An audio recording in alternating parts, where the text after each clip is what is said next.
سمجھداری کے ساتھ، معاملہ فہمی کے ساتھ. ہمیں ملک خدا داد پاکستان عزیز ہے، اور میں اپنے ذاکرین اور علماء و خطباء سے بھی گزارش کروں گا کہ احتیاط، سمجھداری، ضابطۂ اخلاق، ممبر کی زبان، مجلس کا ادب. جب اگر مجھے خطیب سے ہی نہ مل رہا ہو تو مجھے کہاں سے ملے گا؟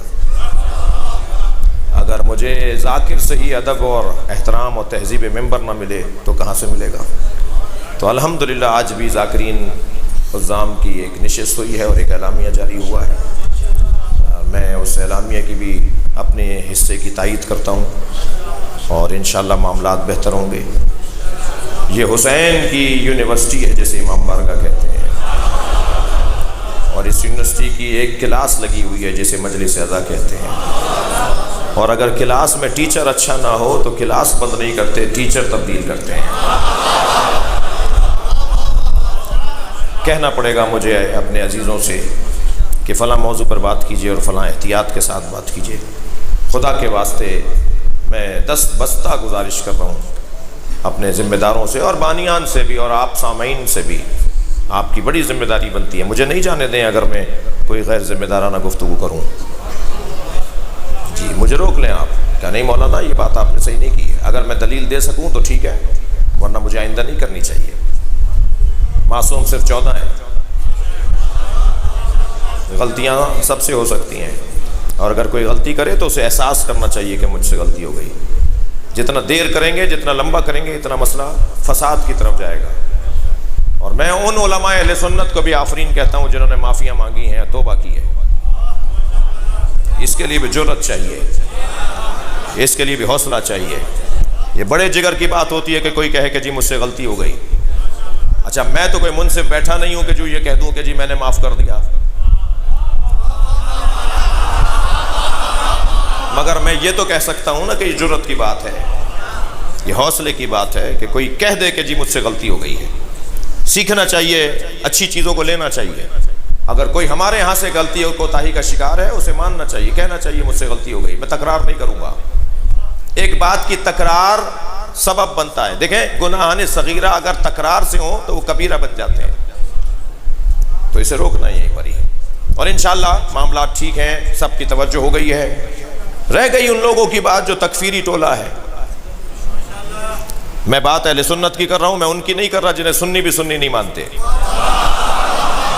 جو تکفیری ٹولہ ہے جس نے پاکستان کی دیواروں کو تکفیری نعروں سے کالا کیا، بات ان کی نہیں ہو رہی.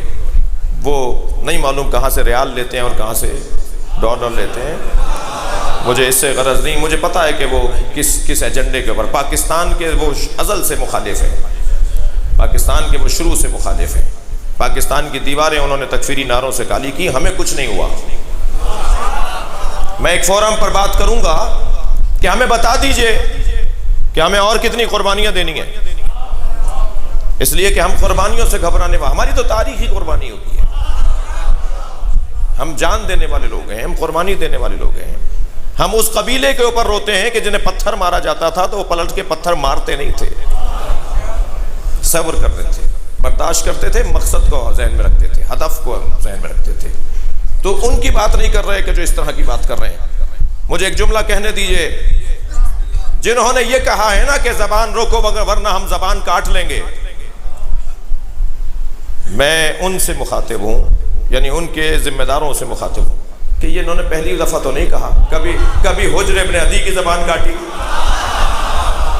کبھی عمار یاسر کی زبان کاٹی، کبھی میثم کی زبان کاٹی، کبھی حضرت محمد ابن ابی بکر کی زبان کاٹی، کبھی عبد الرحمن ابن ابو بکر کی زبان کاٹی. تو یہ تو صحابہ کی زبانیں کاٹتے آئے ہیں.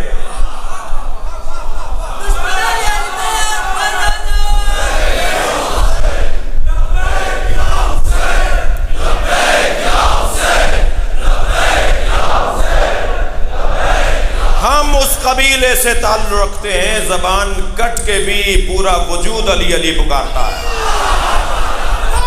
زبان سے ہم علی بولتے ہی نہیں ہیں، ہم تو کردار سے. مختصر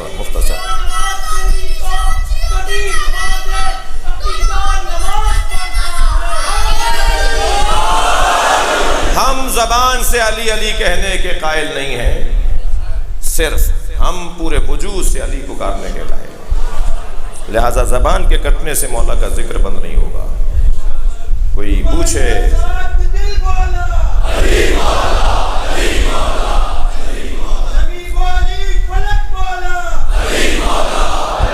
مجھے معاف کیجیے گا، میں آج اپنے مضمون پر یہ تمہید میں گزر گئی آج کی مجلس، کل سے بات اور آگے بہتر ہوگی، اور بس اتنا کہہ کے آگے بڑھوں گا کہ ہمت حوصلے کے ساتھ وطن کی محبت کو ذہن میں رکھتے ہوئے، پاکستان کی سالمیت کو ذہن میں رکھتے ہوئے کسی بھی سازش کا ہم شکار نہیں ہوں گے۔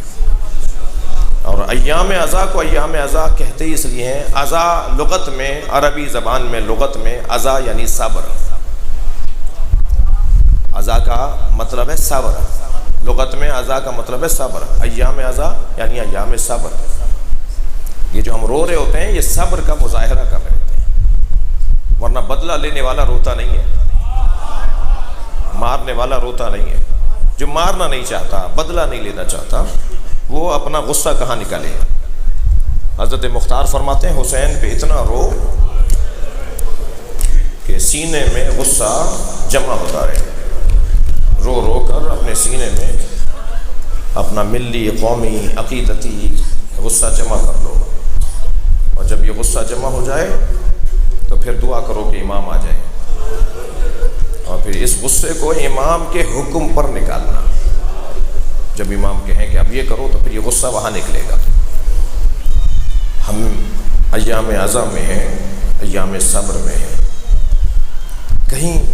کہیں دنیا میں دکھائیں کہ اتنا بڑا مجمع امام بارگاہ پورا ہے، اس وقت باہر لوگ بیٹھے ہوئے ہیں، بیویاں بیٹھی ہوئی ہیں، امام بارگاہ کے باہر موجود ہیں، کہیں اتنا بڑا مجمع دنیا میں اس لیے جمع ہوتا ہو کہ وہ رونے جا رہا ہے، رونے کے لیے جمع ہوتا ہے۔ کہاں جا رہے ہیں؟ وہ مجلس میں جا رہے ہیں۔ کون پڑھ رہا ہے؟ مثلا شہنشاہ حسین نقوی پڑھ، کہنے لگے وہ فضائل تو بس میں ایسے ہی سن لیتا ہوں ان کے، لیکن وہ مصائب پڑھ لیتے ہیں۔ یعنی فضائل میں آپ کو مجھ سے اختلاف ہو سکتا ہے، مگر سب کا اتفاق ایک بات پر ہے کہ ہم رونے آئے، ہماری آنکھوں میں آنسو آ جائیں، اور یہ ہمارے ٹپکتے ہوئے آنسو رومال زہرا میں جگہ پا جائے۔